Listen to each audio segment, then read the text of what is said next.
السلام عليكم ورحمة الله وبركاته. ازيكم يا حبايبي؟ عاملين ايه؟ يا رب تكونوا بألف خير. النهاردة ان شاء الله هنعمله مع بعض البلح الشامي التحفة ده.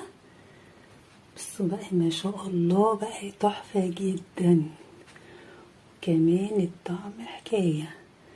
بص حبيبي، بص خفيفة ازاي، بصوا ما شاء الله. بصوا من بره مقرمشة ومن جوه بصوا عاملة ازاي، تحفة جدا ما شاء الله.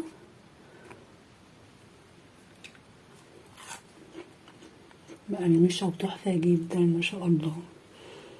عايزين تعرفوا بقى احنا عملناها ازاي؟ اهم حاجة بنمشي على المقادير بالظبط.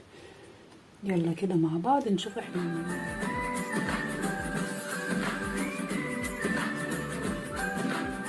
بص يا حبيبي، اول حاجة كده انا حطيت كوبايتين سكر، نحط على كوباية مية. بسم الله الرحمن الرحيم.